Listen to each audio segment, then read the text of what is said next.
It is April 20th, 2026. This is the Newberg City Council meeting. Welcome. It's good to see a lot of people here. Bet I know what you're interested in talking about. We'll get there. I call this meeting to order. Could we have a roll call, please? Certainly. Councillor McBride? Here. Councillor Wheatley? Here. Councillor Yarnell Holloman? Here. Councillor Kilberg? Here. Mayor Rossacker? Here. Councillor Turgeson? Here. And Councillor Carmen? Here. Thank you. Would everybody please rise and join me in the Pledge of Allegiance? I pledge allegiance to the flag of the United States of America and to the republic for which it stands, one nation, under God, indivisible, with liberty and justice for all.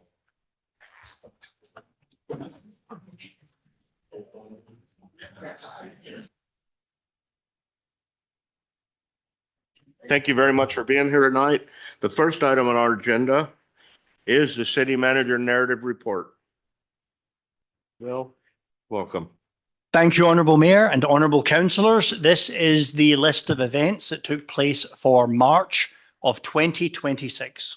And let's see if the clicker is working this evening. Yes. First of all, I want to let you all know about the reorganisation effort that's going on in Public Works right now. Instead of having one group of staff that move from task to task, often having to change or retool between tasks, we now have teams that are dedicated, one team to each utility. And on the next slide, I'm going to cover the structure of this reorganisation and its advantages. And so this is an overview from the top. What we have is, because we've broken out into separate teams, we will now have folks that are focused on water, stormwater, wastewater, and streets. And so that's the three main chunks of Public Works guys. Instead of them having to move from one task to another, they'll be in dedicated teams. We're also adding some new staff, project administrators, who report directly to the Public Works Director, so as to provide some additional expertise in fleet and in bulk chemicals. There's a little bit less change over in the operations side of the house, but we have also added a new supervisor to spread load the number of FTEs for each supervisor so as to have a good span of control. And moving on, other Public Works events, potable water produced 45.5 million gallons and wastewater treated 142.69 million gallons of waste. And as you know, we have later on the agenda, perhaps the most important thing to come before us in the last few years, the oxidation ditch upgrade. That is a very huge dollar amount and something that we've been considering for a long time. Now, in our first week of having our new Public Works Director, Ahmed immediately on Friday had to experience a water main break. And the irony here was, one of his interview questions was, no joke, what would you do if it was a Friday and unexpectedly there was a water main break? And he said, I would jump right in, go on site, help the guys, get it going. And that is exactly what he did. And you can see here the water blowing out through the hole. So good for him. He was a man of his word. Here's some more pictures of that event. And there's the erosion on the brass fitment that caused the blowout. So they got that under control in about 4 hours, I believe it was. Public Works here, pictured with the sidewalk crew, leaning in and finishing the last part of this year's ADA sections so that grind and inlay can continue. And those of you who have attended council frequently, you will know that we've been focusing on southern districts for the last 2 years for grind and inlay, sidewalk and ADA repairs. And we're going to continue to focus on District 1 and 3 projects to try to bring that whole area up to snuff as we have been doing. This year, we did about 60 ADA ramps. Last year, about 40. We fixed sidewalk sections and we did about 5 linear miles this year. Next year, we actually have to do 90 ADA ramps and about a similar number of linear miles of ground and inlay. Very expensive, but we're going to keep it going. Groundwater treatment plant filter covers. As you know, the state forced us to put covers over the groundwater basins, which was not a tremendously good use of taxpayers' money, but it was a state mandate which we had to obey. And so the project has moved along rapidly. The fabric covered steel buildings that will enclose the 2 contact basins were installed in late March. New gantries and entrances were welded on, and the company that won the bid, Cedar Mill Construction, has done a very excellent job on that project. Over to library events. We finished up Raising Strong Readers, a 3-part series in collaboration with the Newberg School District. Library childcare deliveries are going strong. We deliver books monthly to 16 different locations, continuing monthly bilingual storytime visits to Edwards Elementary Pre-K. And for our more senior citizens, Memory Cafe continues to be an important meeting place for folks that are experiencing memory loss and their caregivers. The library is busy with the usual programs, plus a few extra things for spring break, as it was then. And the library bathrooms, I believe they're now fully open. Is that right, Corey? Yes, the new library bathrooms are now completely open, and it was a great success and on time and under budget. And here is the bag that kept the smells from permeating out while the sewer line was open in the library, so it wasn't too whiffy. March narrative for the City Recorder. We began updates to the website to meet new federal ADA regulations, coordinated for the America 250 Newberg edition, the working title for our 4th of July celebration and fireworks show. More information coming out very soon. Conducted tours during the First Friday Art Walk, hosted one-day conference for city recorders from all over the area, and developed more comprehensive onboarding and training for boards, committees, and commissions, and supported many public meetings and continued the ongoing records cleanup efforts. And we're actually down to only about, 15 bankers boxes.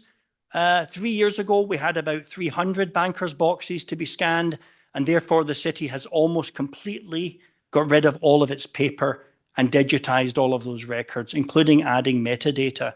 So that's a huge lift, and we're really, really close to being done.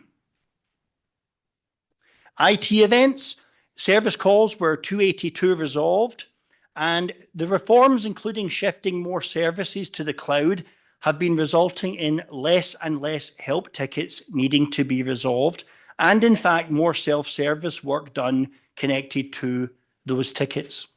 We've migrated all employees to a new virtual desktop system. The previous system was budgeted to replace 5 servers. We no longer need these 5 servers because of the cloud-based service, cost savings $155,000 from not buying those replacement servers. And for those who don't attend council often, you may be pleased to hear that Newberg is one of the few cities in the entire state with a stable budget in the 4-year horizon.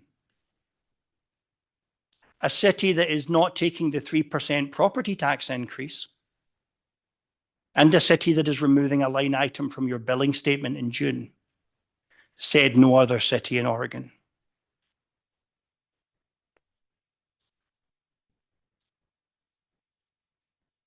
Here are the servers that are being decommissioned as a result of moving to these cloud-hosted services. HR attended an annual CIS conference in Salem, where we learned about the extremely high rate increases that are coming for healthcare plans, not just for our employees, but across the board. These rate increases compelled HR to hold several meetings to discuss potential plan changes to offset the cost. I have to reveal to you that unfortunately, our plans will be a little less positive than they were before. We're still doing the full family healthcare pickup, but it's not going to cover quite as much. We couldn't afford a 20% hike, which is what they were talking about initially. And who could? Recruitment began to allow Alison, our beloved HR director, to move to retirement. This worries me very greatly, as she is simply the best at what she does, because she makes sure that everybody gets every dollar of their benefits that's eligible to them, but at the same time, with great firmness and discipline, holds everybody to the standards that are in the staff manual. There's not many people like her. And I know she watches all of these at home. So, Alison, we love you. Community engagement. We had very high engagement posts about free compost promotion and public works team shout out. We designed and pushed community engagement surveys in English and Spanish. We promoted public meetings, including a River Street Town Hall and a rate review hearing, attended chamber greeters meetings, hosted an open house for March First Friday Art Walk, and there are some images on the next slides of those. And here is the social media item about the citywide survey. And here is the one about compost. Always popular. And things happening in planning. Pre-application meetings were held with CPRD for the new clubhouse at the golf course. The Housing Innovation Village Experience, or HIVE project, submitted for land use approval. This will showcase novel construction methods, which, if it works, are designed to showcase ways of building houses more affordably. TVF&R's temporary station construction is now underway, just a block from here. And the final plans for the Nagomi housing at Springbrook are under review in March. This will bring more housing to our town, and unfortunately, it will also increase our sewage flow. And that's obviously an ongoing issue. Finance did the following things. They met with members of the One Digital to discuss alternative options for healthcare for employees. That was that solution that we had to figure out. Attended the River Street Design Q&A meetings, attended finance networking luncheon with Robert Half to learn about market trends, attended the OGFOA conference in Sun River to learn more about trends in finance. Court worked with Tyler Tutor on court improvements for making the docket move more quickly and smoothly. Met with Piper Sandler for information about the city's investment policy. And for those who don't attend council often, you may be interested to learn that the city also has a plan of trying to retire its debt early. And one of our second pieces of debt to be retired early is being retired in June. And then we plan to move on to our next piece of debt and so on and so forth. We began work on the supplementary budget, which will come before council in June. And police accomplishments. We are very grateful and humbled to learn that the city of Newberg and Dundee have been ranked as Oregon's 5th safest city. And when you think about the fact that Oregon is made up of very small communities as well as larger ones, to be the 5th safest based upon FBI independent statistics is truly a remarkable accomplishment that the gentlemen have once again achieved. Gentlemen, I should say, and ladies, we now have 2 female police officers. I apologize. Congratulations to the 5th graders at Edwards Elementary in completing the DARE program. Black Bear Diner catered the event, and Sunriza's winning essay was presented not only during graduation, but also to the Newberg City Council. And congratulations to Officer Maxfield, who finished the field training and is now a solo officer. And that is the run of events for March. And as you can see, as always, taxpayers' dollars have been hard at work here in the city of Newberg. Any questions, honourable councillors?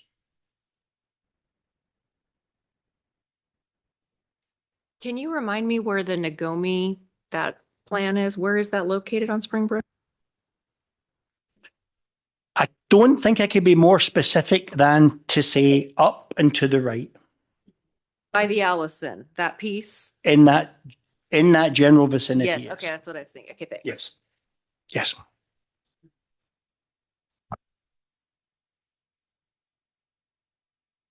Thank you, Will. The next item on our agenda would normally be public comments, and you all think that that's what you're here for, and you are. But your comments apply to the last item on our agenda, which is the River Street Ad Hoc Committee. So you will have a chance to make comments after you've heard the presentation on the River Street Ad Hoc Committee so that you are informed and can ask appropriate questions. So the next item on our agenda is the City Hall roof replacement. Danny, welcome.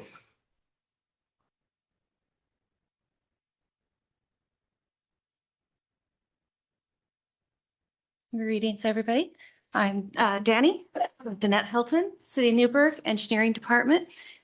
This is actually our second presentation on the roof replacement. And so today I'm hoping that we can make a RCA on from the council. For a fresh recap, since we do have a lot of new faces tonight since the last agenda, our City Hall has a long-standing history dating back to 1914. However, our latest issue has been with the City Hall flood that happened as recently as 2024. This flood was caused from freezing pipes. The cause of the freezing pipes was, of course, the weather. However, a conservative 4,000 gallons of pressurized water went from the roof all the way to the basement of City Hall. We've since made repairs. We have since got FEMA funding.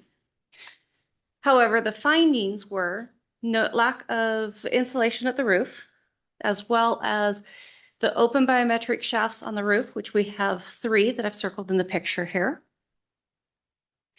And then the third item is, of course, our windows, which we will address in the coming months.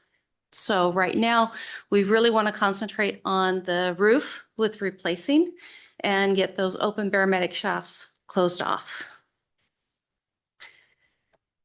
We did receive our 3 bids, and I'm not going to go through a lot of that from here because a lot of that, the folks that of the council have already seen this. So at this point, I would rather open for questions, comments, concerns.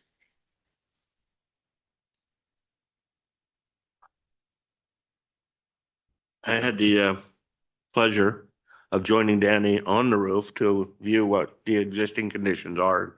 She went through the whole process, what she's doing, and very confident that we're going to get a good product done. The best news about this is that we're expecting a FEMA grant to pay for it. So if anybody would like to make a motion, or if there's no more comments. I move that we adopt resolution 2026-4015. Second. All right. It has been moved and seconded that we adopt resolution 2026-4015. Is there any further discussion? Seeing none, all in favor signify by saying aye. Aye. Aye. All opposed, nay. Motion passes unanimously. Thank you, Danny. Thank you, honorable members of the council. And next is our wastewater treatment plant expansion presentation. And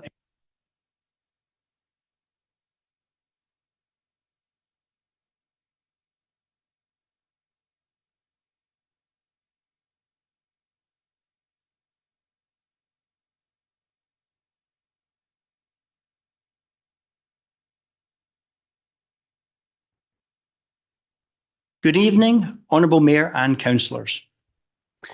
The item that lies before you this evening is a motion to proceed with a request for proposals to find a qualified firm capable of doing the design work and also capable of finding a construction company able to integrate with that design work in order to enlarge our current oxidation ditch. A needed extension of the wastewater plant has been in the city's capital improvement list for many years.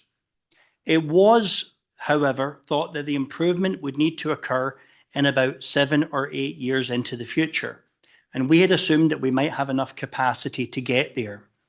However, due to the continuing growth of the city and due to a letter that we received from DEQ querying our capacity on May the 2nd, 2024, we decided that we had to do a bit of investigation work.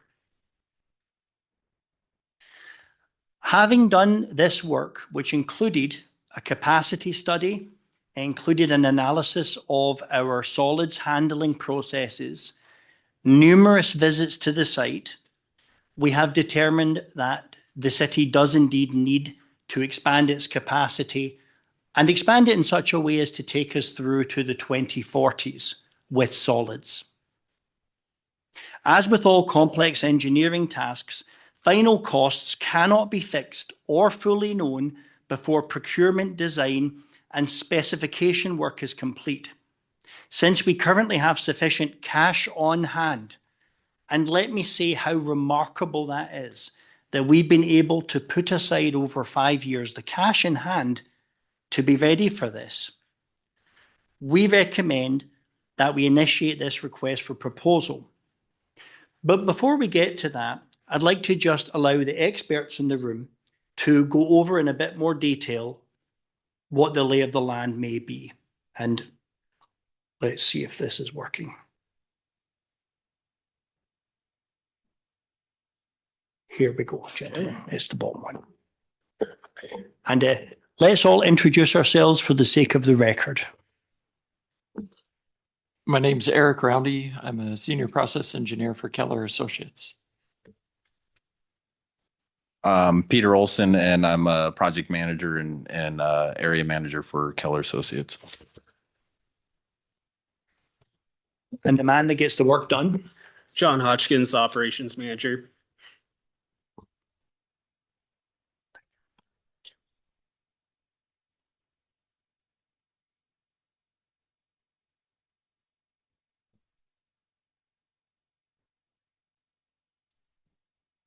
There we go. Okay. So as Will mentioned, the city received a letter in 2024 that from DEQ saying that in their approval of a pump station, that future rejections of plans may be possible because the city is exceeding what the treatment plant is currently designed for. So just a little bit of history. The last master plan that the city completed was in 2018. Among those improvements were several stormwater infiltration and inflow improvements, which the city has undertaken and completed. There was also other improvements at the treatment plant to get the oxidation ditches repaired and in working order.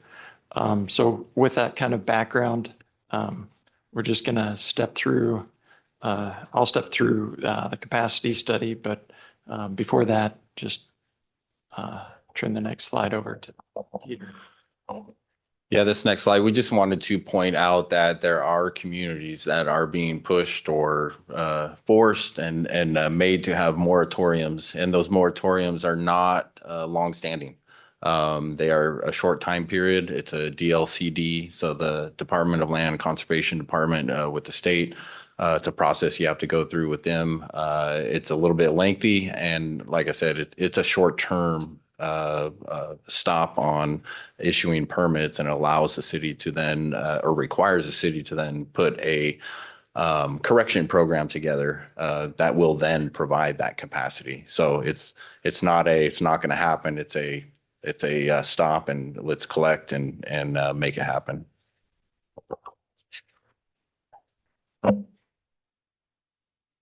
So as we started on the capacity study, the first thing we did was we looked at, 2018, that was quite a number of years ago. So we looked at what were the assumptions made in that capacity or in the master plan, and how would they is the city continuing to receive a lot of flow, a lot of contaminant loading, and then did a further evaluation based on current conditions. Also, along with that, the existing secondary clarifiers are limited in their design capacity. And another way that we could rate them for a higher capacity would be to stress test them. And we were kind of limited when we started this. We were going right into the summer months when flows decrease. So the stress test actually took place last fall. And then in the meantime, we had a little bit of availability to do some further work. And what we did was we looked at different solids handling improvements and kind of get a jump start for any future improvements. So I'll go through each of these. So first, at the treatment plant, just a general overview, the majority of the plant was constructed in 1987. As you see it today, most of the processes are the same. So it's kind of hard to see here, but wastewater comes into the plant. It gets pumped to the headworks. The headworks was upgraded in 2015, and it's in good condition. From there, it goes to the oxidation ditches, where it receives biological treatment. It's an activated sludge process, meaning the solids or the microorganisms that are being used there for treatment go to the clarifiers and are then returned to the oxidation ditches and kept in the system to provide that treatment. So following the oxidation ditches is 4 secondary clarifiers, again, where the mixed liquor, the solids are removed, and then from there to disinfection, where chlorine is added, and then before the water goes to the river, it's dechlorinated, so all that residual chlorine is removed, and then it's discharged into the Willamette River. In 2008, a reuse treatment system was added with membrane filtration, and that water meets Class A requirements and is used at the golf course during the summer. On the solid side, so that activated sludge process, you need to keep it fresh and growing, so you have to waste some of those solids, and so those are what becomes your compost system. So they first go to the sludge storage tank, and from there they get dewatered, and then they get mixed with sawdust, and that becomes your compost. So that meets Class A requirements for your biosolids. So that's a general overview of most of the plant. As I mentioned, has been refurbished, except for the headworks where it was upgraded, but there's definitely a lot of age that's occurred at the plant. So with the capacity study, what we did was we took the current flows, current loads, and current plant operations and plugged them into a model, and we saw what is the treatment look like into the future based on your projected flows, projected contaminants. And we used a couple different models to figure out the capacity. So what you see here is your oxidation ditch. It's a really complex system, so there's different pieces and parts where the microorganisms are doing different reactions. So we use the plant data to calibrate this. And so coming out of the capacity study, we observed that the oxidation ditches are right at capacity based on your current flows. In fact, 2023 and 2024, you're right at what that peak week capacity would be. So for projecting into the future, it looks like a third oxidation ditch would be required to meet those future flows. So the next piece is the clarifiers. Based on the current capacity of the clarifiers, which is based on the record drawings that DEQ has, you would need 2 additional clarifiers for your future flows. And so that's really where we wanted to do a stress test and see if that's was the case. So this was us pushing back against the state agency by, if we could pass a stress test, we might not have to do 2 secondary clarifiers. We might be able to dial it back to 1, even for our future needs. Correct. The other, another pinch point at the plant was chlorine disinfection. The needed volume for retention time in the basins is, 20 minutes for your peak day. That's what PDF stands for. And then PIF stands for peak instantaneous flow. So those are all different flow design flows for the treatment plant. So 15 minutes is required for your peak instantaneous. So while you weren't at those flows yet, it's expected that it would be at those limits in the next 5 years.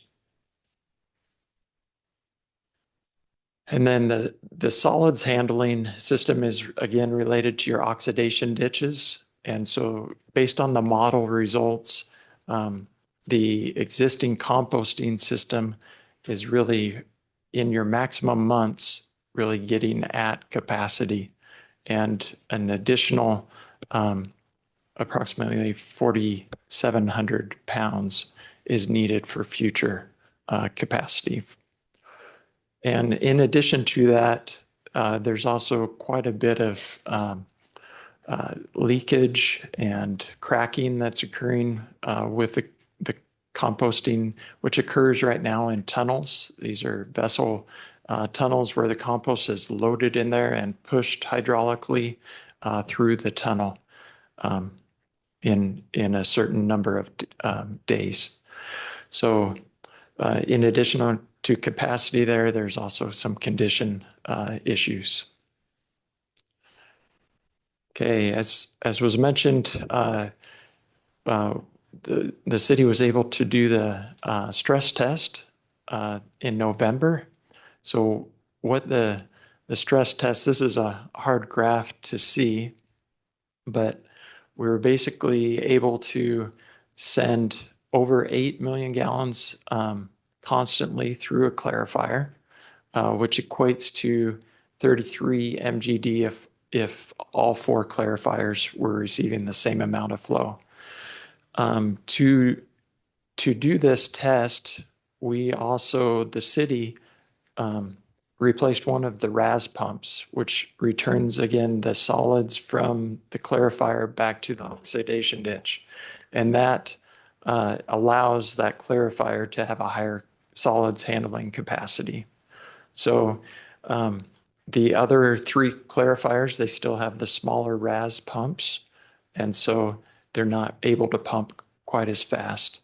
And that equates to that gray line there at the top, which shows the depth of solids in your clarifiers, how it didn't fluctuate much, which meant the RAS pump was able to keep up with the solids coming in.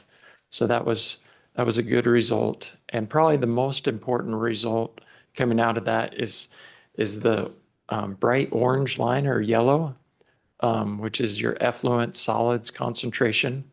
And it shows that it was at most 10 milligrams per liter and for the most case around 5 milligrams per liter, whereas your limit at this time is 30 milligrams per liter. So quite a bit lower than the permit limit. So based on clarifier stress test, we sent the results into DEQ, and they agreed with the re-rating of the clarifiers for a much higher flow. The caveats being the existing RAS pumps would need to be replaced on the other clarifiers. And then the other portion of the stress test was the solids were settling very quickly. The chart on the left shows how the solids typically settle during the high flow events, which is an SVI as low as 100. But during the stress test, the solids coming out of the oxidation ditch were even better. So a really good settling was occurring in the clarifiers. And because of that, we looked at what is kind of the risk perspective for the treatment plant and agreed that one additional clarifier would satisfy that risk for the treatment plant. Okay, as I mentioned, also in the interim last year, we looked at different solids handling alternatives versus repairing the existing tunnel composting system. So when that tunnel composting system was installed many years ago, an option at that time was to go to a drum dryer with a pelletizer and get a more uniform biosolid product. It was, again, a Class A type product, but without the composting part of it. So in this evaluation, we looked at that to see if perhaps it might be a value engineering option versus the tunnel composting. Two other options that were looked at is a paddle dryer, similar to what other cities in the area have, where it's again, it's not a compost product, it's a dried product, so much smaller. And then we also looked at aerated static piles, which is the upper right. And the city staff actually, when the tunnels are not working, they also do aerated static pile composting and achieve similar results. And so we evaluated capital cost, life cycle. We talked to different operators at different facilities, looked at maintenance, reliability, and track record. And based on the evaluation, the recommendation is to move away from vessel composting towards aerated static pile composting. And based on those changes, the total capital was able to decrease, taking one clarifier out of the improvements, as well as reducing the composting costs through going to the aerated static pile. Go ahead, Annette, you go ahead. This slide is just showing the summary of the needed improvements, what that total cost looks like. And the thing to note here is that SDC, the system development charge, percent eligibility of each project, it tells us, how much that project is slated for or addressing growth. And that makes it eligible to use that percent of the total project cost to pay for that with SDC funds. And the city is very fortunate to have those funds ready to go. And I would note that Deb Ghilardi, who's a financial consultant for the city as well, is the one that relooked at those and established those SDC percent eligibility numbers. And you can see the city's estimated portion in the last column is fairly low compared to the overall cost. And then here's the anticipated schedule for the overall project, and that is assuming that it is a CMGC delivery, an alternative delivery process, where you select the engineer and then you select the CMGC contractor as well. You can see it's anticipating to start with that selection process in the third quarter of this year, and then finishing by the end of 2030 with the warranty period. So construction would be completed by the end of 2029. And I think that's it. Although you never know, we might do better on the construction timeline than that. But that gives you an idea of an overview. So we are in summary proposing the construction of several massive things. An oxidation ditch, which is over 400 feet long and 150 wide. A secondary clarifier, in addition to the 4 that we have. Extra contact basin capacity and extra bays for more static pile handling, and also with some roofing there and some fans and other things to make that work effectively. So at this juncture, given that this is a very large project, perhaps the largest I'll ever bring to council in my time as city manager, I would love to invite any questions that you might have on any of these aspects, and each of us will answer from our own perspective, either from the hands-on perspective of somebody who works at the plant every day, or from the fiscal perspective, or from the technical perspective. Just for my own clarification, could we look at slide 50? Again, it's not too far back.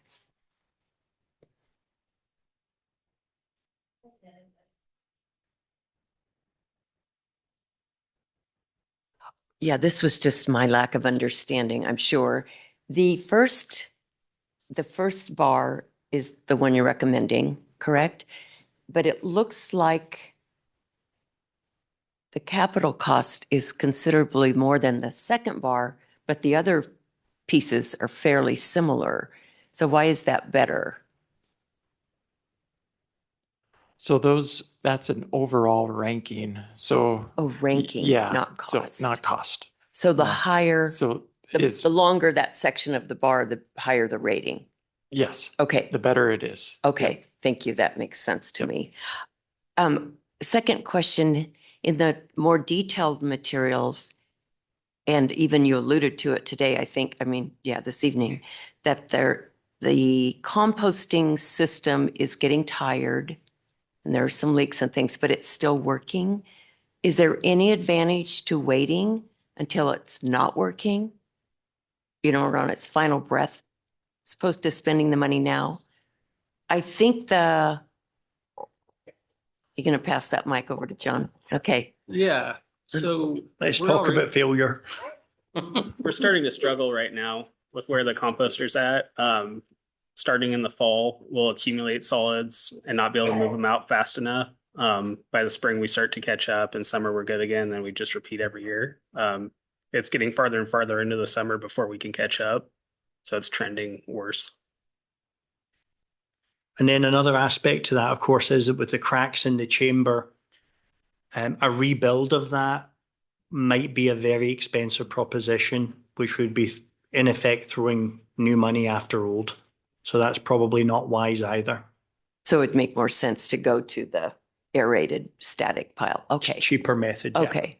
And one more question has to do with the chlorination, the disinfecting with chlorine. That sounds like it's 5 years out before you anticipate it being inadequate to handle it. Would there be an advantage to waiting 5 years before that money is spent? The advantage to doing the whole thing now is there are economies of scale with mobilizing one construction team to do it at once. And also the fact that we have the good fund balances, both in wastewater, because we've been very frugal, and also in SDCs. So if we were to wait to do bits and pieces, the inflation price index might have moved the price of that element higher than we can anticipate. It's just a good economy to do it all at once. Thank you very much.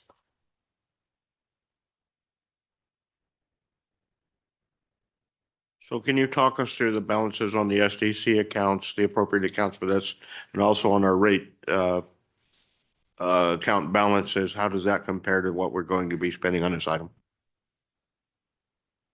So the amount of money that's actually in wastewater right now, last time I checked, and this is I think 2 months ago's trial balance, was actually at about $21.9 million in the wastewater fund as a residual balance.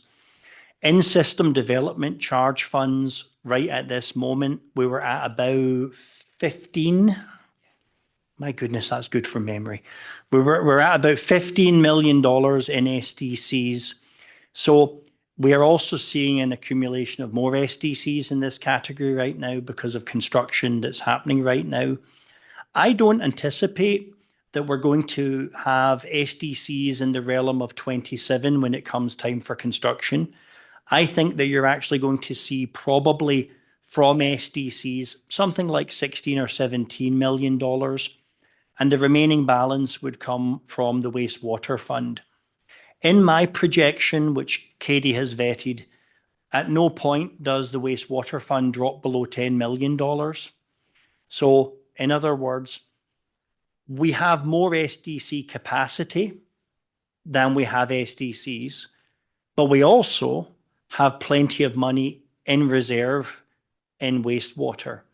So, whichever way you look at it, we have the financial resources to do this without debt and also with a residual fund balance of probably about $10 million. But it gets better than that, because as part of this process, we actually plan to do an internal loan from the water fund to the wastewater fund to the tune of probably about $6 million, which we do not actually need to complete the project.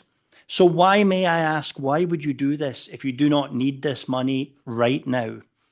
The purpose of this is to be able to transfer that money back to the water fund with interest as legally vetted by my colleague. And that will enable us to leave more money in the water fund when this is all said and done, ready for the next big project, which, as you know, will be a water plant. So that's just for some bells and whistles on top.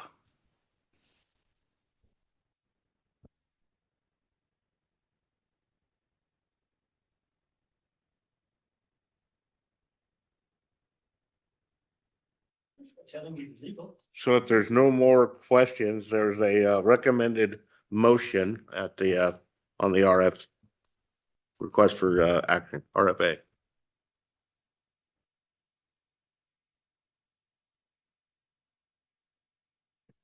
Sorry, we can't take audience questions during the meetings. Thank you.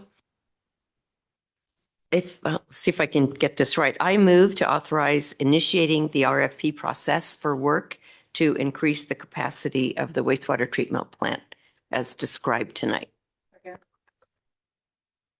It has been moved and seconded to authorize staff to initiate a request for proposal process that will lead to a capacity increase for the wastewater treatment plant. Is there any further discussion?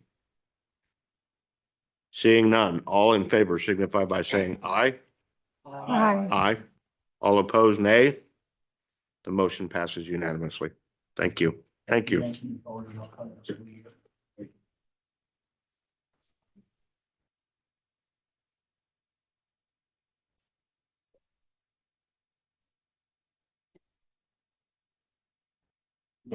Katie, we're up. We're talking about investment policy today.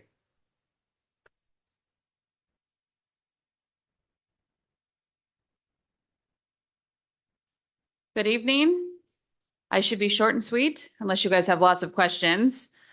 I bring before you the updated investment policy. So our last one was very old. It was from 2005. So we were way overdue for an updated policy on this. There was just some legislative changes that we made on this just for best practices and just to get us into compliance with basically what we were doing and what we should be doing with our investments that we have with the city. So I consulted with Piper Sandler, who helps us with our treasury bonds, just to get some best practices from them and opinions on what we should be adding to the policy to get it up to speed. Some areas that we added, just in particular, were around interest rate risk and credit risk and diversification. Basically, this is just, we want to be structuring our investments, which is our treasury stock, just so that it doesn't impact cash flow, which we've obviously been very cognizant about. We're not going to invest all of the general fund and not have any operating funds to use. Because that would be silly, right? But it's worth putting in a policy.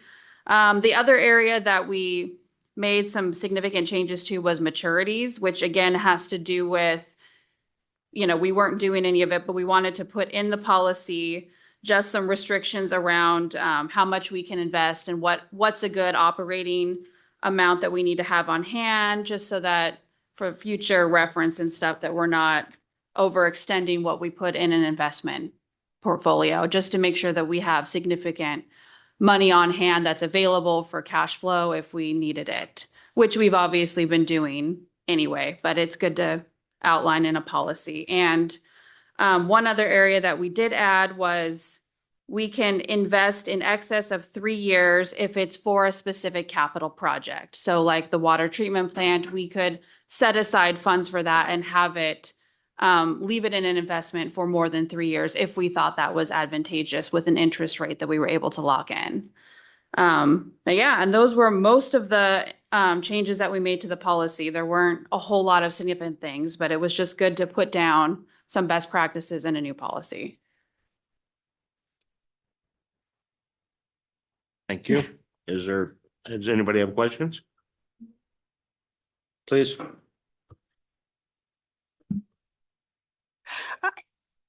I totally trust you, but I was just curious. One of the last pieces that you took out was the external review by the Oregon Short-Term Fund Board in favor of just what looks like an internal review process. And so I was just curious, is there no longer an external group that does that, or is that not a best practice anymore?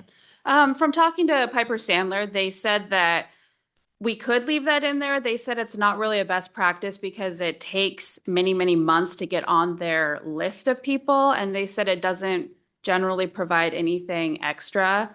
And they said it's if you have somebody like an investment firm outside who's looking at it, and then you have it looked at by your city council, they said that that's generally best practice and that we didn't need to go to this other external board. But we can certainly add that back in if you would like us to. Yeah. Just for the sake of folks at home who may not attend these meetings regularly, I'd just like to let you know that in the city of Newberg, every payment or every fund transfer has multiple signers in the authority chain. So for example, I am not permitted inside of the software whatsoever, except to approve transactions. I cannot set up a company, or I cannot do an investment. Only the finance director can do that. But the finance director, conversely, cannot approve any of the individual transaction items. So there's a approval chain which is rigidly locked down. It would take 3 or 4 people working together to do something immoral, and that's not going to happen in our city. Good clarification. Any other questions?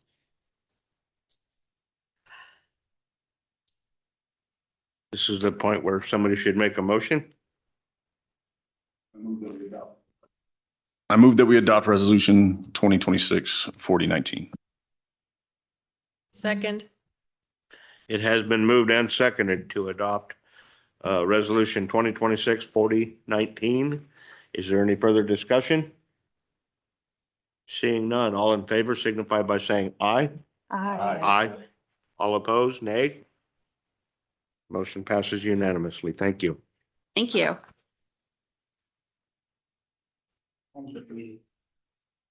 Now we have recreational immunity.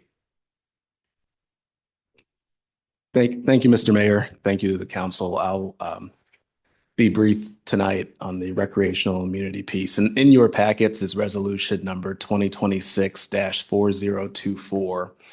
And the intent of that resolution is to, if council so chooses to approve it, is to unlock a statutory protection related to certain immunities that can be available to local governments with respect to trails in public easements and in unimproved rights of way. The protection would shield the city against certain negligence claims that could arise from personal injury or property damage that occurs within those public easement areas or within those rights of way. The statute is currently set up where all cities with populations over 500,000 are automatically provided this protection. But the way that the legislature set up the statute, if a city does not have a population of 500,000, then the governing body has to opt in to receiving that protection via a resolution or ordinance or order or rule. So that's why it's before you today. I'm happy to answer any questions. I appreciate that with this particular immunity as it relates primarily to trails, not necessarily paved trails, that falls outside of the immunity, but certain unimproved trails, that it's very relevant to CPRD, for example, but the city doesn't maintain or operate as many trails. But there could be instances in the future where unlocking this protection could be useful.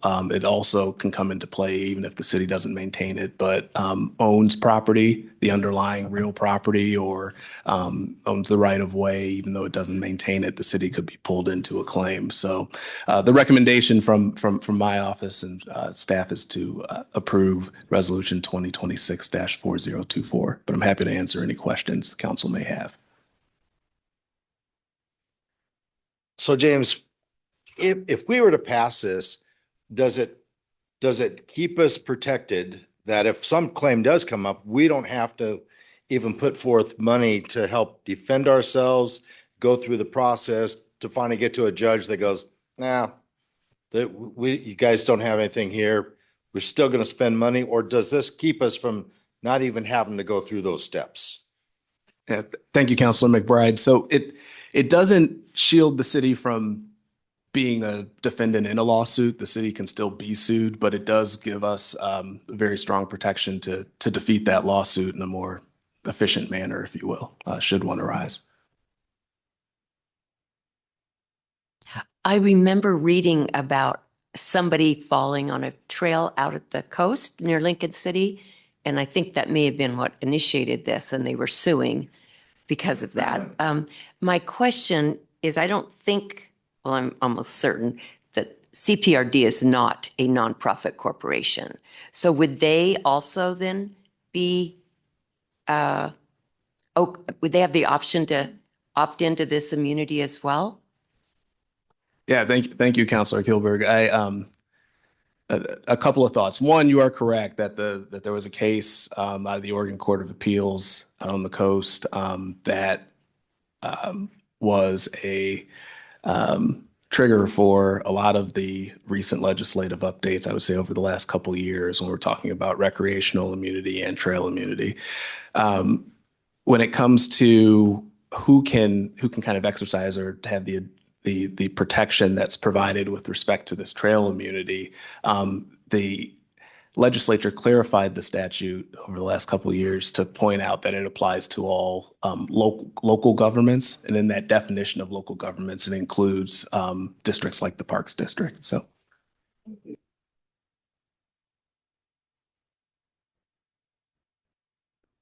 So this is more of an adjacent question, but I got asked by several people, so I said that I would ask. The timing of this, there's a lot of interest right now in right-of-ways, given a pending upcoming project that has been discussed. Is there any relationship to this with like the River Street project and right-of-ways and things like that, or just coincidence, James? Thank you, Councilor Turgeson. So no, there isn't a tie to the timing. The immunity that we're seeking, we would recommend it, whether River Street, regardless of the shape or form that the River Street development takes. This is something that really would be a good protection for the city to have beyond River Street. Yes. Thank you. I just had a lot of asks, so I thought I would put it out publicly.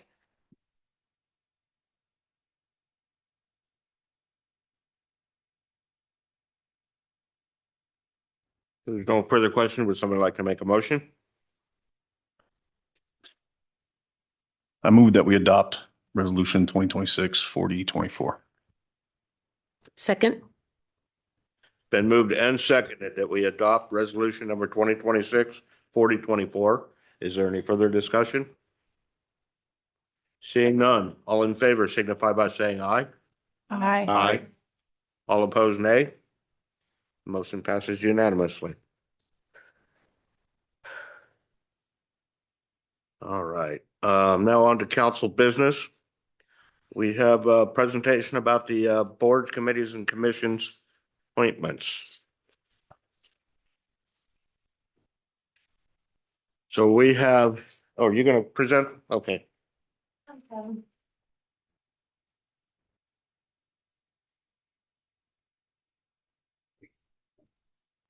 Just switching places here. Thank you for bearing with me. So you know, I'm Rachel Thomas, your city recorder, manager board committees and commissions. We had one opening appear on our planning commission from someone who decided to resign their post.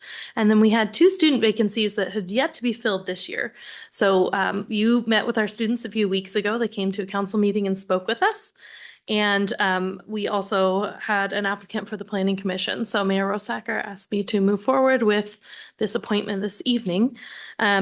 The planning commission member will fill a position that ends in December 31st, 2028. And both of the student commission positions would end at the end of this year because they're 1-year appointments. Any questions?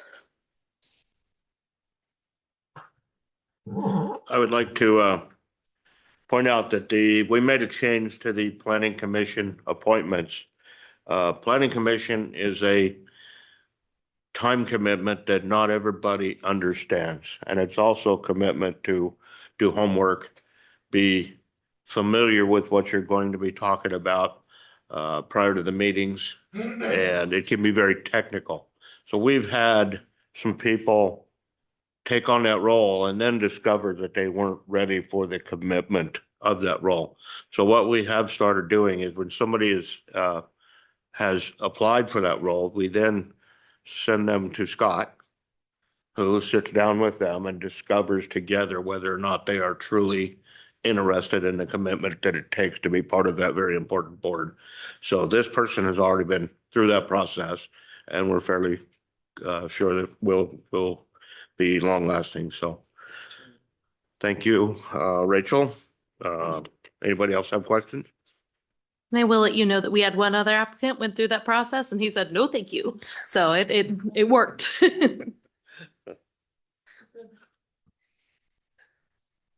So would somebody like to make a motion?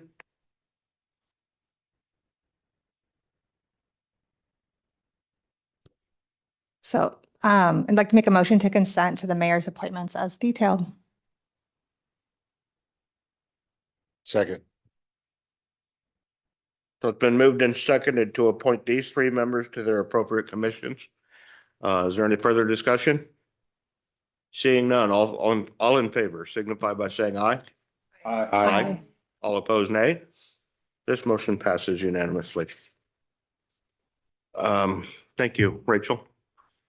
So this is the item that we're after. By the way, somebody wanted to speak from the audience a little earlier. We typically do not allow the audience members to chime in. That's the reason that that these things are posted online and given the opportunity to decide that you want to make public comment before the meeting. All of the counselors are available, the website. If you have any comments, any, anything that you want to talk to us about, we're all available through email and by phone. So please reach out to a counselor during a different time. So thank you very much. And sorry, that was why we didn't recognize, we saw you, we just didn't recognize your comment. So we're going to have a presentation about the ad hoc committee. Yes, so I will start off. You're okay with that? All right. As we've been going through the process with River Street and hearing about the proposed ideas of what might happen on the street, council has directed staff to help arrange an ad hoc committee that will listen to residents' thoughts on this. And then eventually they'll also look at the designs for the project and help through if we continue forward with the project. So over the last few weeks, we've been working with Councillor Turgeson, who was asked by the mayor to kind of head this effort on behalf of council to find members who are interested in this committee and design what it will look like. So what you'll see in your packets, you have a resolution prepared by City Manager Worthy describing what this commission will look like. And then we also have some recommendations from Councillor Turgeson for updating them. We included both for clarity. So we are presenting both of those items for the ad hoc committee tonight for a discussion. So what else, Will? Yeah. It was felt, starting from a comment from the mayor, that we should consider this at more length. And then also Councillor Turgeson, whose district this is, spent a very great deal of time visiting with River Street residents, speaking to them, hearing their concerns, and therefore from that process, that interactive process with frankly, more listening than talking, we developed this suggestion, which she has developed. If this structure for an ad hoc committee is followed, we would find ourselves with a committee composition, which of course would be headed by Councillor Turgeson, and it would include 5 individuals, and there would be 3 from the greater Newberg community, and 7, sorry. There's a typo, no worries. Oh, sorry. Yeah, that's all right. So there's 7 in the Actually, back. it was originally, I specified 5 members. In the last Monday, we had meeting with the mayor. And that was the first time that Councillor Turgeson and I had a chance to discuss this. She made a very persuasive argument why she would like to have 2 more members on the committee. So that's one of the things that we need to decide here. And if you guys want to hear her persuasive argument, I highly recommend it. We can ask her to do that again. So yes, there was a small typo on the front. It was not deliberate. On the back, there is a list, and the new suggested composition would be 7 community members, 4 from the River Street community, 3 from community at large. Proposed committee representatives would, if they're willing to serve, would be Stephen Bratell, Ted Iborra, Jacob Heister, Mark Seeger, Bob Woodruff, David Heady, and Jim Talt. And I think at that point, perhaps I should step to one side and let the councillor describe a bit more about her experiences. Yeah, so first, thank you to all of the River Street people for coming tonight. I have had, as both Will and Bill mentioned, the opportunity to spend a lot of time with members of the community. I took an entire Saturday and I door knocked my way down the entire street. So I knocked 55 doors. I had 29 conversations. I was out there for over 7 hours. I've had one-to-one meetings with at least 11 people. I participated in the Meet with the Mayor. So I've had the opportunity to hear a lot of feedback, which has included a lot of excitement and also a lot of concerns about the proposed project. So part of what led to this, my hope and my ask for an expansion, was really based on the feedback that I received. In walking the street and spending time with individuals on the community, it became very apparent that there are really intentional relationships that have been cultivated along the street. There's communities, people know each other.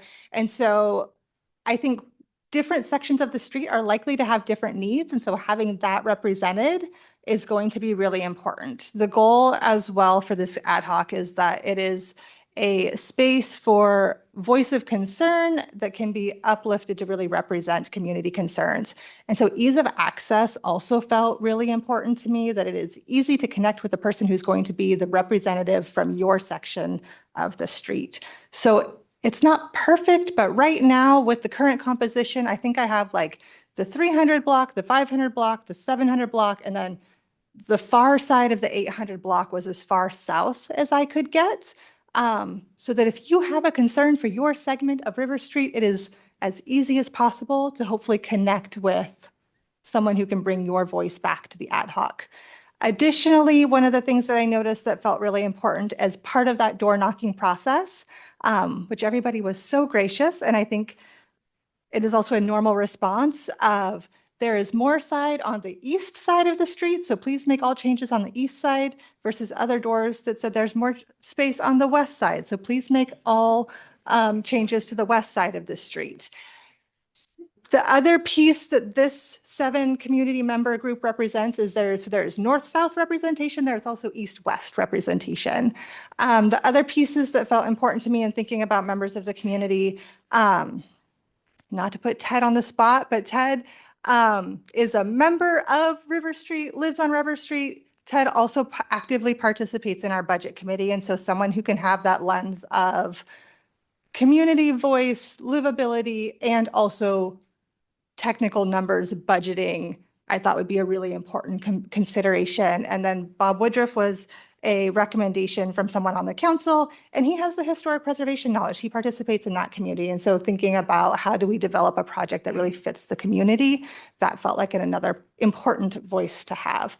So it gives us that space that we are really centering the individuals who live on the street, uplifting those voices as part of information that can be offered to the council, but then also seeking out some unique perspectives and skill sets that I think will hopefully be helpful for that process as well.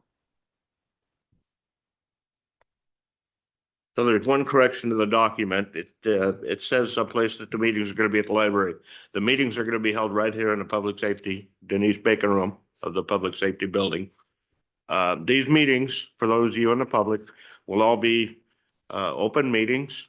They will be recorded, and we will not have to worry about a quorum of the council. The decisions will be able to be talked about in the open session.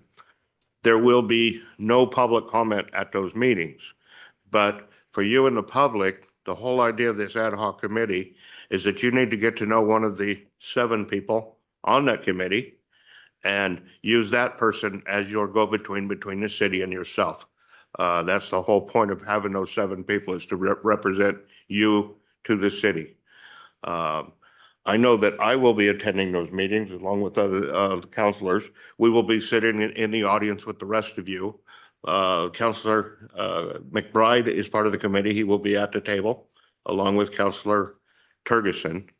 And the rest of us will be there to observe and see what happens. And then between meetings, we will have our opportunity to make our persuasive arguments to councilors to go. The whole point of the ad hoc committee is that they're advisory in nature. We are looking for a general consensus, and the better that you do, the easier it will be for this council to follow your recommendations when it's time for us to make the votes at a council meeting. So that being said, does anybody have a question? Sure. Go ahead. I guess my question is more so, I think I would venture to guess each counselor has done a lot of reading and conversation around this topic. I guess my question is the need for an ad hoc committee. Based on, I mean, I know where I stand. I'll say that. So I'm going through the Elliott Road project. I would love to avoid that scenario again. And so I guess I'm all for an ad hoc committee to elevate voices. But is this really like in more of a design element of getting input on design? Because I probably am not going to be changed in my stance of what I want to see from the project. I guess just to put my cards on the table, I want as minimal property taken as possible. And I don't think anything's going to change that. Do you have a response? Yeah, I think that my hope is that while I am not a street engineer, I've been very clear about that, is that we can be really intentional in looking at the designs and talking with the engineers from Keller about the concerns and seeing what can be done to really center livability and the community of River Street as a component of making updates that also work for the larger community, but making sure that there's a really intentional balance around, does a design fit that community and their needs? So at this point, I would like to go ahead and maybe you guys take a seat. Let's open up the public comments and let's listen to the audience. We have quite a list today, so we're going to keep them to 3 minutes. Excuse me, 3 minutes a person. And we're going to start with Carla Vargas.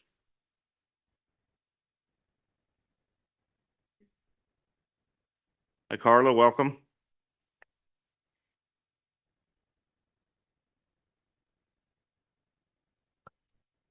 So I'm Carla Vargas. I am a Newberg resident.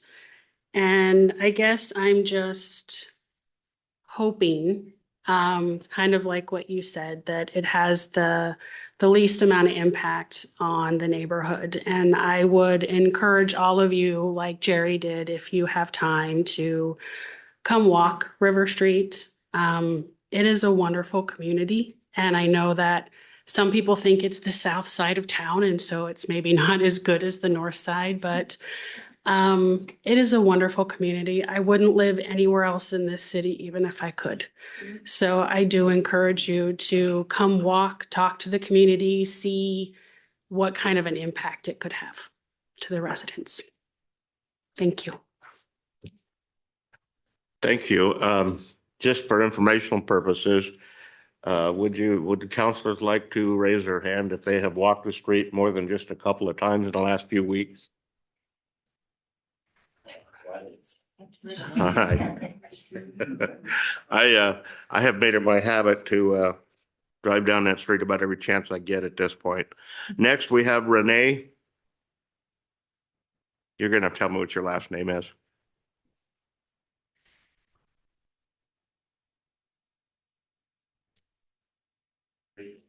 Yes, my name is Renee Rodriguez. I'm a River Street resident.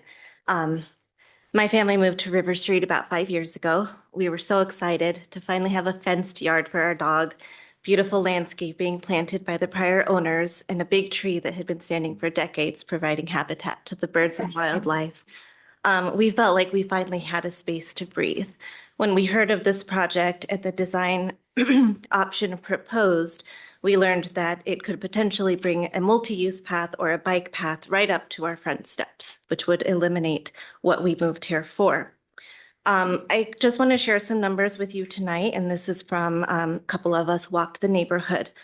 63 properties affected, 79 trees in the planter strip removed, 76 trees beyond the sidewalk that fall within the proposed 80-foot right-of-way. 43 of those trees provide direct shade to homes, and that would all be gone. 38 properties losing mature landscaping that had been there for years. 22 fences removed. 34 gardens eliminated. 51 front yards substantially reduced or eliminated. At least 7 of those are known children's play spaces. That's where the only place they have to play in their yard. 11 driveways rendered completely unusable. 3 front doors, 8 porches that fall within the proposed 80-foot right-of-way. The most important number here is 0. 0 property owners who know exactly how this design will impact their individual property. The city has told us that we won't know until after a design is selected and a costly survey is completed. If doing right by this neighborhood means slowing down or reconsidering this project, then that is a conversation worth having. We simply are asking that the people whose homes, trees, and yards are permanently affected have a voice in whatever is decided. That's all for me. Thank you for listening. Thanks.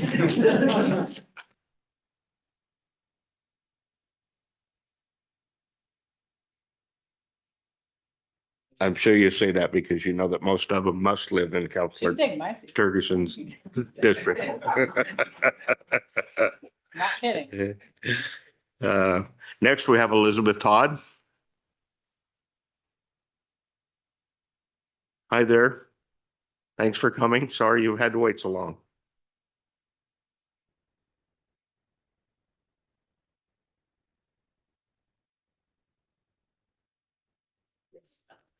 Elizabeth Todd, River Street resident.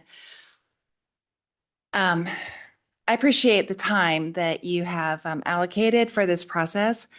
And I know the last month has not been, shall we say, smooth, but I know it's much smoother than if we had just gone forward and down perhaps a dead end road or more confusion than we've had in the past month. So thank you for the time. I appreciate the idea of the ad hoc committee.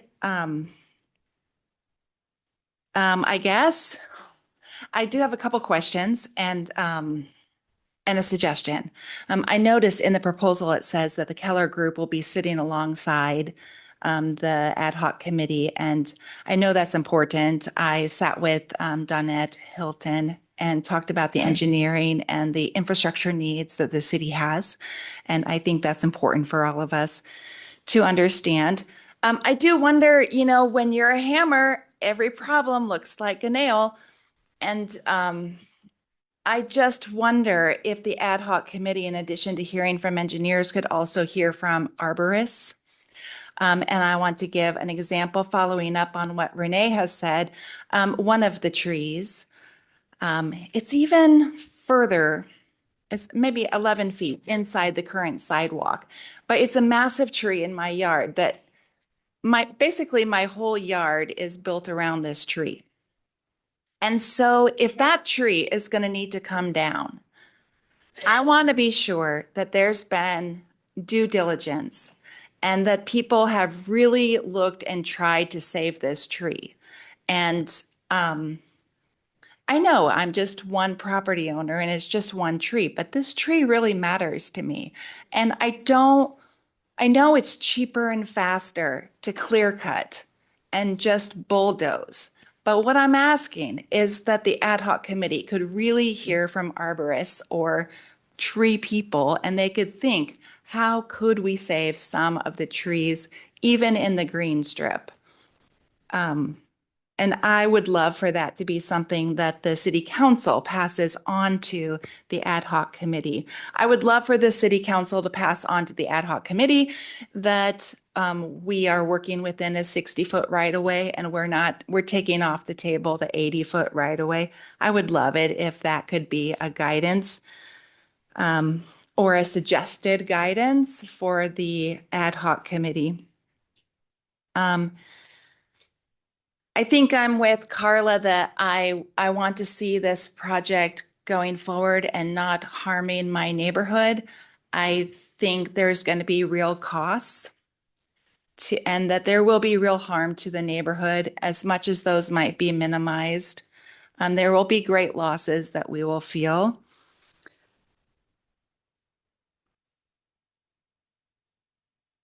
Along with that, it's very important to me that we have ADA sidewalks. Very important to me as a person who loves other people. And so I know those are perhaps, anyway, point is, that's the point. Thank you. Thank you. Thank you very much, Elizabeth.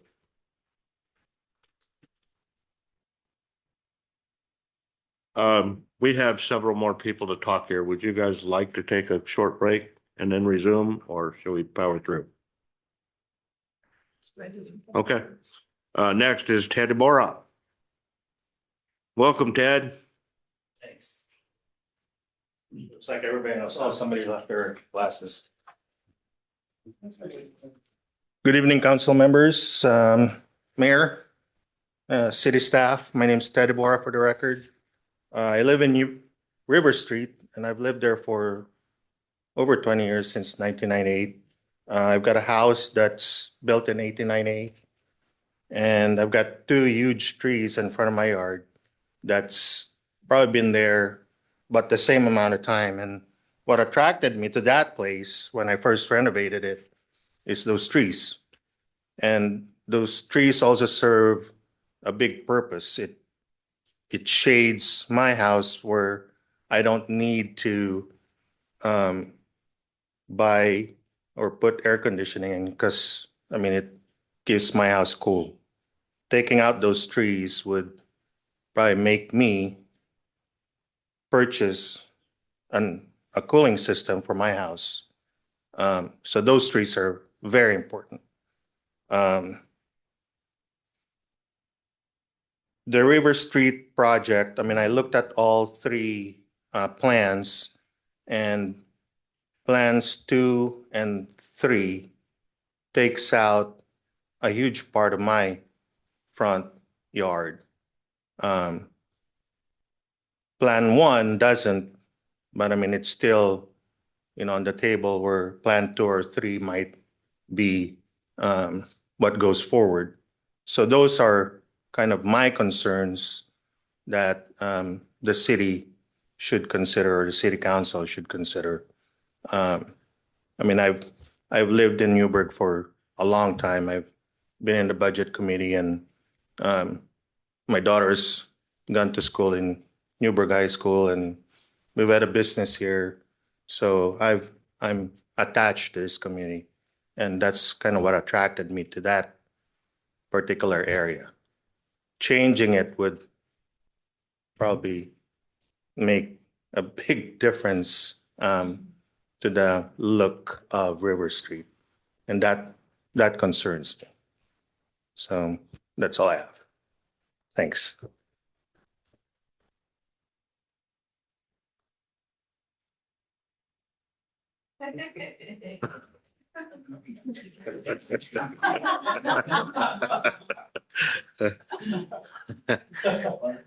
Next is Eddie Duran.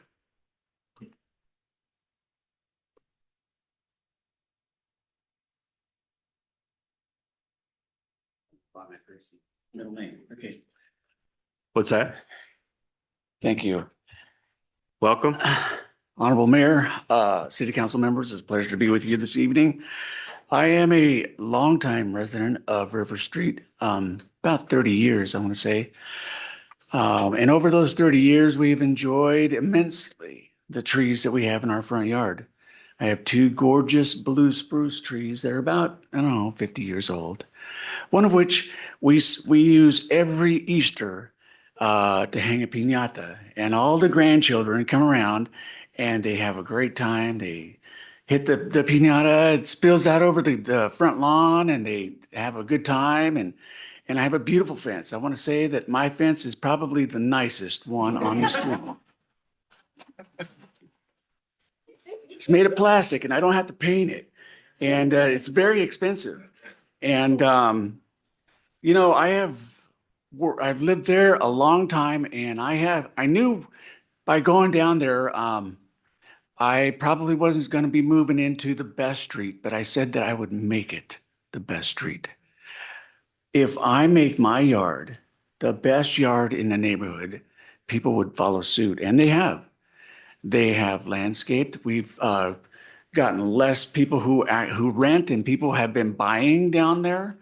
And it makes a difference. So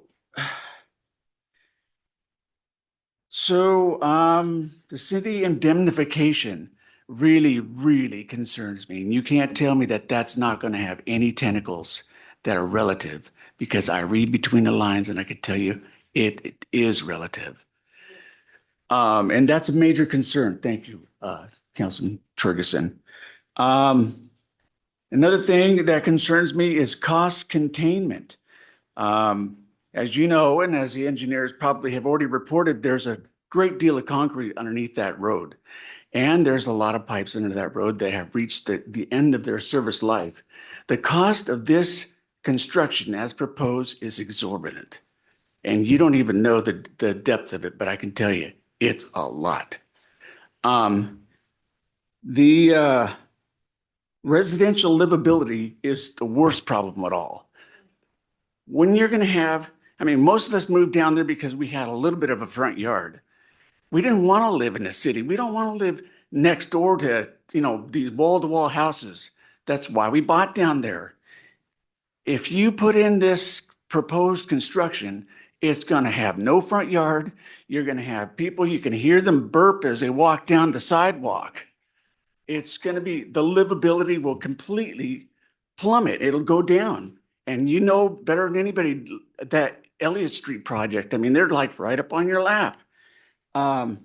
So in the end, I would strongly urge the council to seek minimal construction, minimal expense, and to promote maximum livability. Thank you all very much.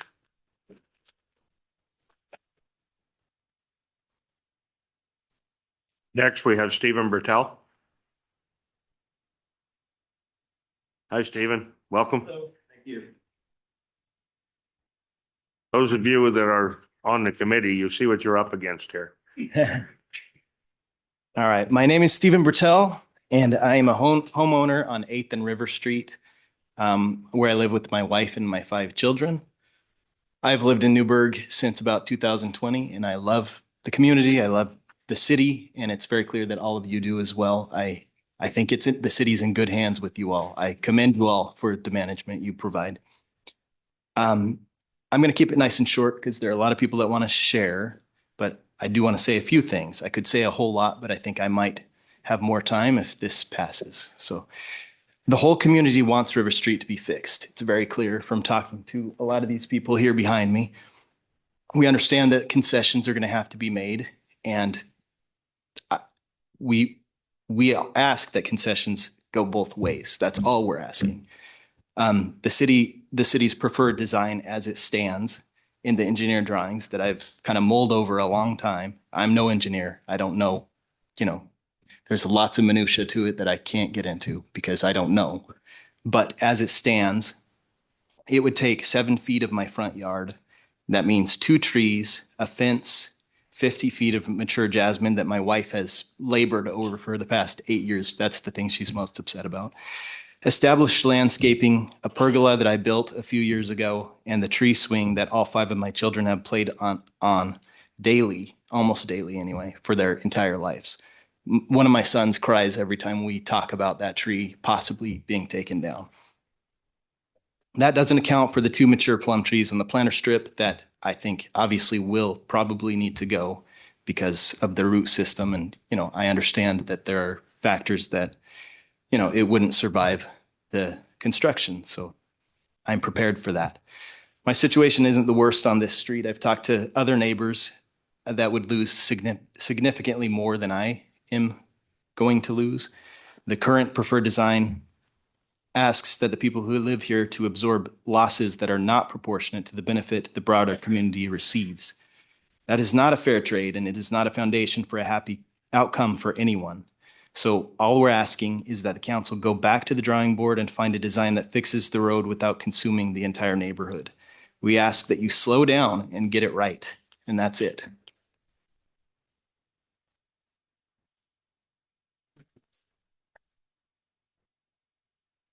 Thank you. Jake Heisler.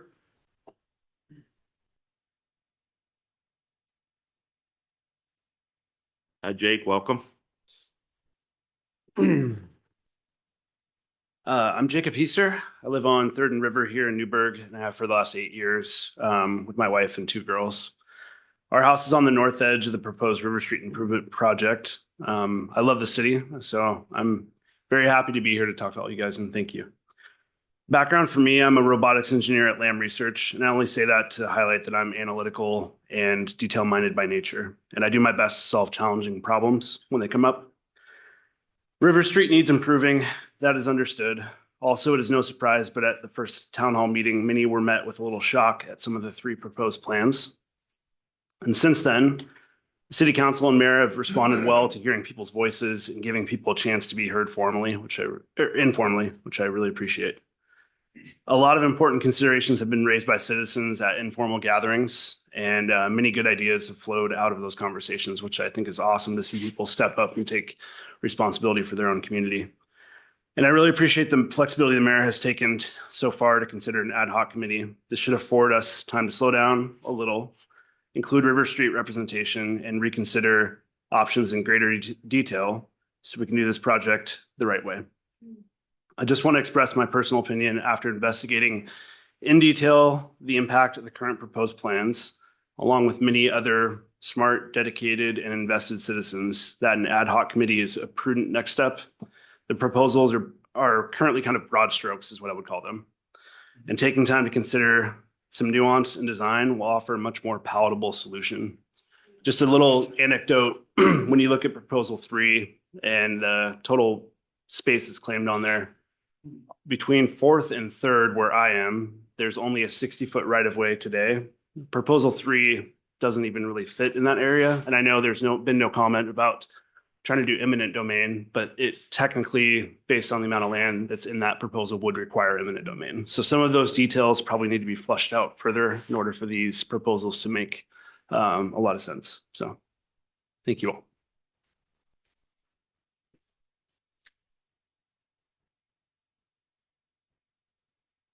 Next is Jacob Jenkins.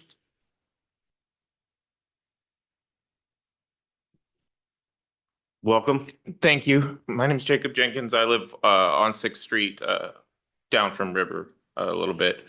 I just want to say thank you for this project in that it is galvanized what was already a pretty great neighborhood into a group of really passionate people who are going to take a lot of part in making our voices heard in this process. So I would say the ad hoc committee would be a really nice idea, just so I can be Ted's problem instead of here yelling all the time. I live across the street from Ted. I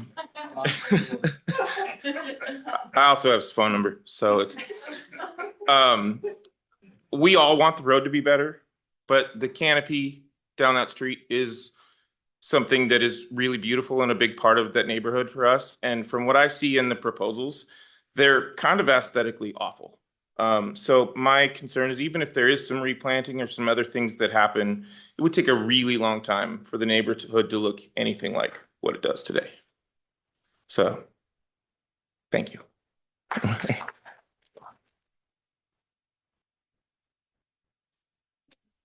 Next, we have Shelley Kolb. Welcome.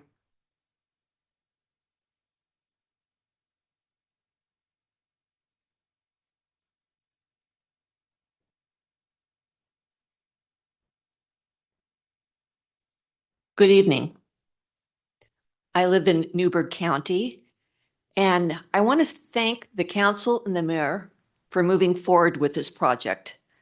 It's not a thankful project in many ways. I know there's a lot of emotion, and for good reason. So thank you for going forward with it. It's something that I believe needs to be done. And I know the street's residents are concerned because this is their neighborhood.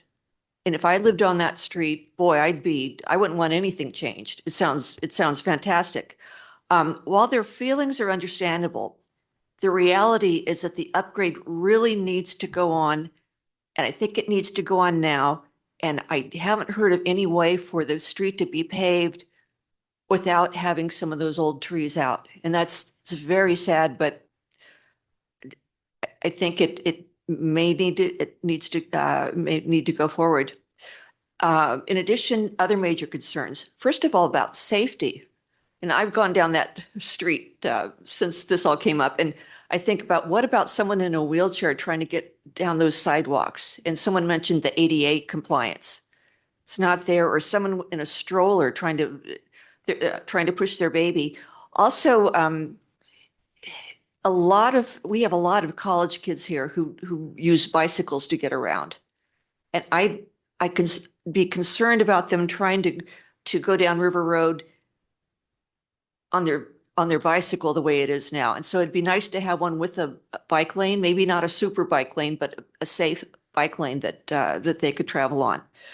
And finally, looking at the biggest picture, this project is the first real step towards the discussed River Street reimagined vision. As it turns River Street into a real gateway that invites recreation, tourism, and eventually new jobs for Newberg. And again, if I lived in the neighborhood, I wouldn't be thinking, oh, wow, that's what I want. But looking as a citizen, looking at the big picture, there's a lot of people here who need jobs. The city needs income. And that riverfront property is just sitting there. And so this could be very important for our city development. So thank you for moving forward and getting this done for Newberg. I truly believe the risk of waiting any longer is just too high, and it's time to give our community the modern, safe infrastructure we need. Thank you, Shelley. Next is Lucinda Sprague. All the years I've known you, I've never called you Lucinda. There are some secrets. Do I need to do anything with this? Okay. I've been a part of Newberg since there were 2 parking lots at Knapp's. And that was back in the 60s. And there was no thought of Springbrook at that time. I raised 3 girls on the river, water skiing in the 80s, and know River Road very well. So I'm a Newberg resident.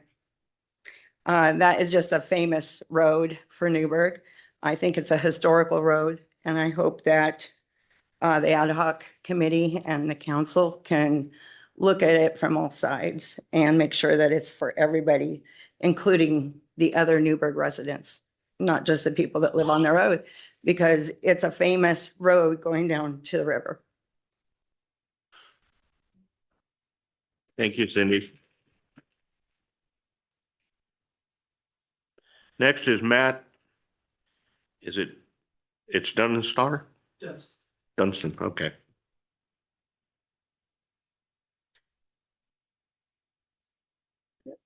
Is this guy already partying? I'm not working off of a set of notes, so I'm just going to kind of speak to, where we're at sort of as neighbors and as individuals and that kind of thing. This takes a lot from us as homeowners. It's a pretty invasive project. We all want, some improvement for River Street. But it's just, this is extreme for what needs to get done. It takes just way too much. I'm trying to think of where I was going with. Maybe I should have brought some notes up. It just feels like, as citizens here, we expect the city to sort of protect us and keep us, in good working order. But it sort of feels more like a betrayal when they want to take something so extreme from us. You've heard the numbers that have been passed around already tonight, so I don't really have anything new to add to that. But it's just, it would be disappointing to see River Street stripped of its beauty, its history, everything that's there that makes it, just a beautiful neighborhood, reduced to what would essentially be some new development driving around in somewhere like, Beaverton or something like that. There's just nothing there. The identity is gone, which we all, wake up every day and drive that street and walk that street and walk our animals and do everything like that. And it's a nice place for us to sort of hang out and be ourselves. And we lose a lot of that with like I said, the how far this project goes. So what I guess I would propose is go back to the drawing board and show us something that we can all agree on. We know that there's going to have to be some, like I said, some concessions. My stance would basically be, if I'm being, blunt, don't disturb our trees. Stay out of my yard. And I think that that's what a lot of people here probably feel. But, again, those concessions, we're going to have to kind of give a little, get a little, show us something that we can all agree on. Because the plans that we're seeing now are not agreeable for a lot of us. So, take your time, take 5 years, take 10 years, that's fine. However long it takes, I guess that's it. It looks like my time's up. So thanks.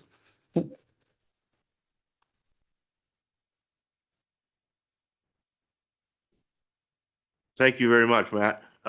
Next, we have Lindsay Buchanan. Welcome. Thank you. Thank you, Mayor. Thank you, City Council. I was not expecting to be here this evening, so I have no remarks planned. But I think with a lot of people in this room tonight, I was very shocked to see the plans that were submitted for proposal for the River Street project. I myself do not live directly on River Street. My property will not be affected.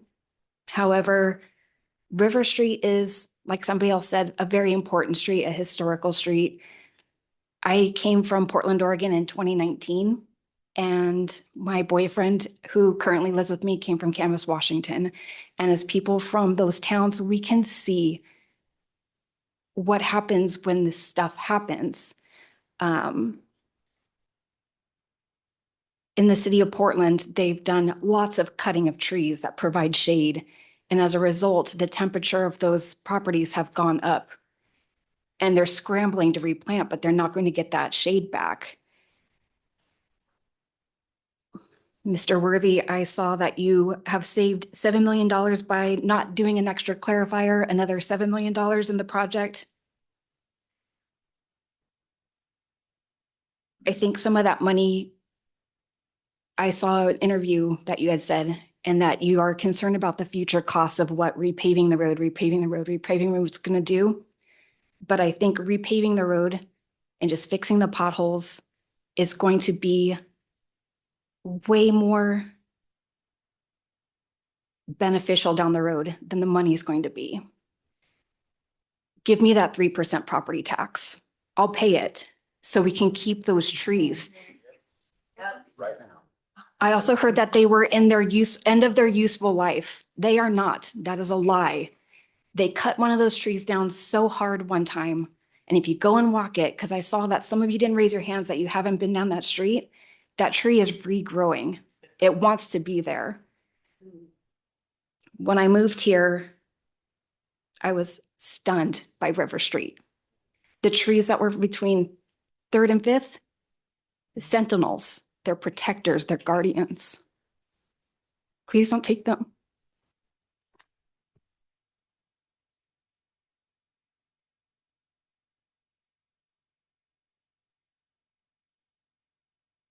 Next, we have, I hope it's Dwayne Duran. Oh.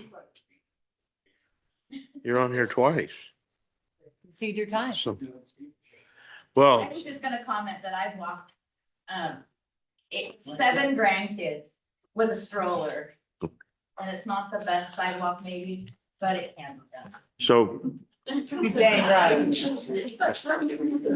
what, Wait around, but I'm pretty sure. what we would like you guys to know is we, the city council, we don't get to discuss this stuff outside of our city council meetings. We have to have these discussions right here in the open so the public can see them.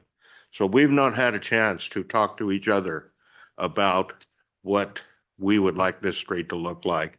So this is our opportunity in open session to voice our opinions. One councilor's already stated some things. I have right from the get-go felt that I would like to see this project happen in the 58 feet between the outside of the sidewalk to the outside of the sidewalk.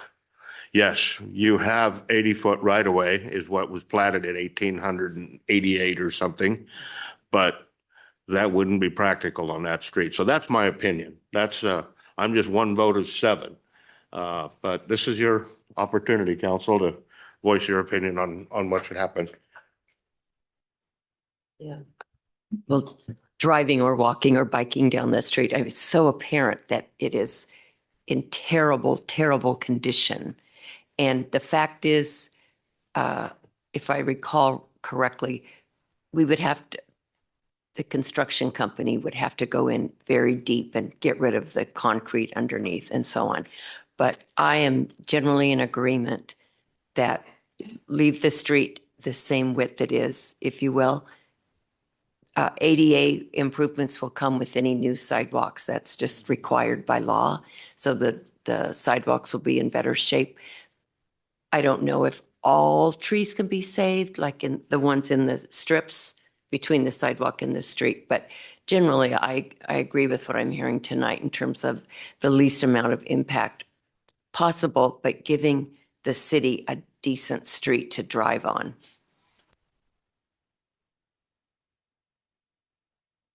let the council speak at this point, and then we can decide whether or not we're going to go any further with that. Mike, I saw your hand up. Yeah, I agree, council. I would not be in favor of the 80-foot. I think we keep it within the existing street width. We don't know what it's going to look like once we get into the project.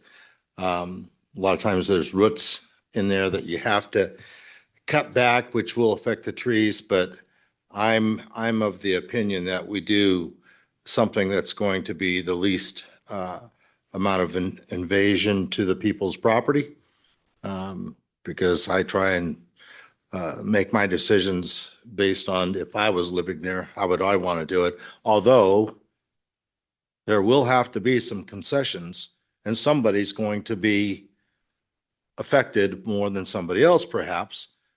But I agree that I want to try and do the best I can to minimize the impact to people's property.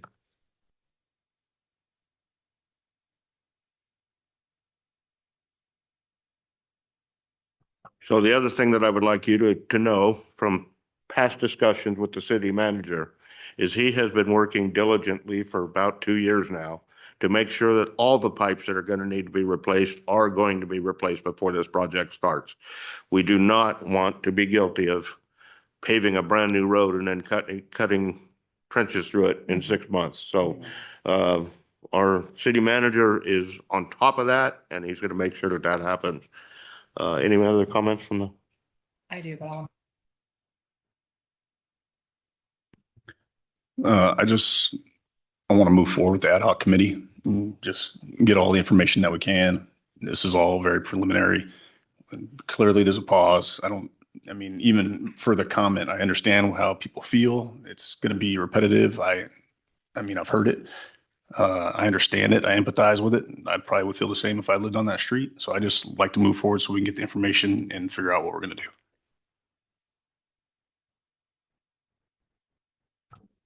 I would say, of course, I support the ad hoc committee. And I'm here to listen and get ideas. It seems like there's a lot of people with ideas, and I'm just here to listen and take in the ideas, and hopefully we make the right decision. It's clear that we need to try to preserve the trees in the area in front of your home. So it sounds like everybody on the council wants the same thing. So we hear you, and hopefully we can work with the engineers to come up with a plan that is suitable for everybody. So thank you guys for coming.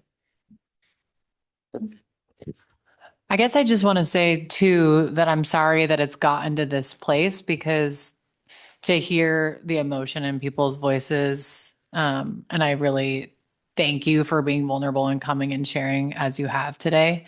But it's also, on us to try to prevent these type of scenarios from arising.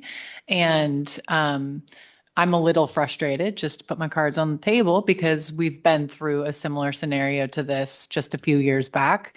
And so while I support the ad hoc committee, it's not my preference. And I do want to make that clear. I think that I do think that this could be a presentation to council that we weed through, knowing that how much feedback that Councilor Turgeson has received, the mayor, myself. And I do want to just state for the record too, it is very frustrating in government when we have inconsistent policy positions. And as a South Sider and go South Side, I would only choose to live on the South Side as well.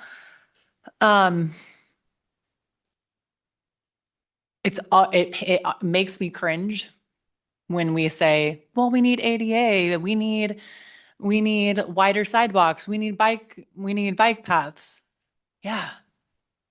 I've wanted that forever. And just because it's convenient to the city to upgrade, it's very frustrating to be on our timeline when it matters to us and our economic development plan for the waterfront master plan. And I do think that our city manager has worked very hard to update sidewalks on the south side since he's been in I almost said in office, but been a city manager, and it has been this council's priority to really focus on the south side of town. But I have to take a deep breath when those comments are made and imposed, in my opinion, oftentimes from the state. And so I do just want to say that I'm thankful that so many people are willing to be on the ad hoc committee. I love how Councilor Turgeson has recommended it by block. I think that's super smart. But I also hope that we can move through it and get to consensus together as a group. And I do think that this council is very receptive to feedback, and clearly we're all aligned on property rights. Win. Thank you.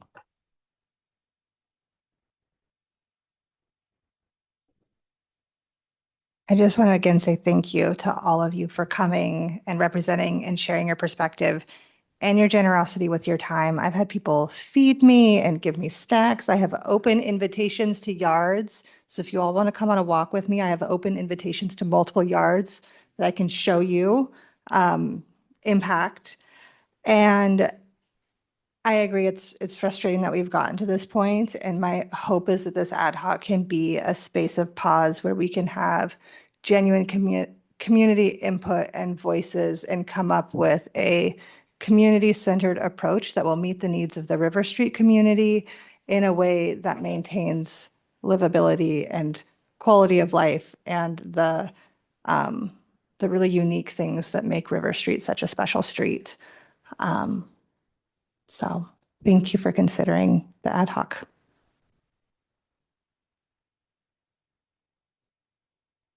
So there were a couple of you that felt like you had something that you wanted to say really bad and really short. Does anybody object to allowing a couple more? All right, very quickly. Excited that if I may share this vision with you all. River Street is extremely historic. Can we get you on the mic so that people online can hear? Thank you. I'm so excited. River Street is extremely historical. I don't know how many of you know, but River Street used to be Main Street.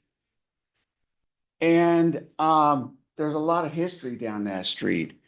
And so I would propose this vision that we retain the aesthetics of that River Street. Yes, we'll pave it. Yes, we'll put in ADA and stuff like that. But we're also going to put in turn of the century lampstands and benches. And because we're going to develop that whole riverfront property, this is the Old Town Newberg district, and it should remain in its basic bounds, if only to maintain its historical context. And it will draw people because it's going to be beautiful. It's going to be new paved sidewalks. It's going to have cut-ins. It's going to have the street lamps that are turn of the century looking old fashioned. I mean, we are the old fashioned city. Why don't we make River Street the old fashioned Newberg Street? Thank you. Ted? Introduce yourself to this gentleman so he can give you all his great ideas. I'm sorry. Okay. But one more, sure. Let's make this the last one.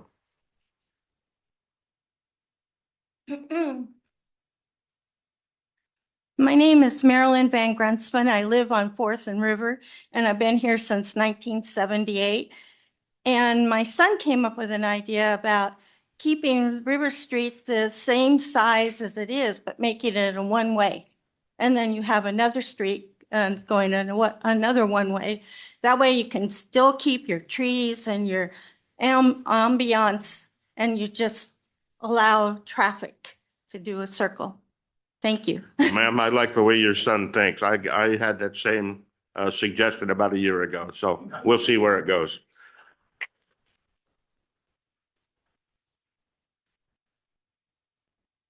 So I want to thank you guys. You put up with a lot to come here, and you sat through an entire meeting just so that you could get to this portion of it.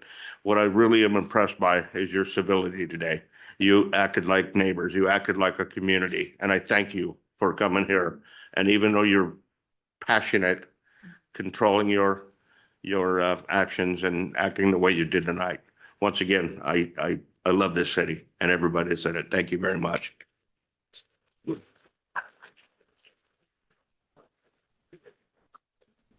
So with that being said, this meeting is adjourned. Bill, we haven't voted on it. We What? haven't voted. Oh, I'm You want to sorry. vote? Good thing I didn't touch that piece of wood. Okay, I'll do it. Please. Mr. Mayor, I move that we establish an ad hoc committee for River Street led by Counselor Turgeson as presented in the agenda, I think we need to do as amended, right? as amended to 7 members. And the location change to the public safety building. Second. It has been, we have a motion and a second to approve resolution number 2026-4020, establishing the ad hoc committee with amendments. Is there any further discussion? Absolutely. All in favor, signify by saying aye. Aye. All opposed, nay. Motion passes and we adjourn.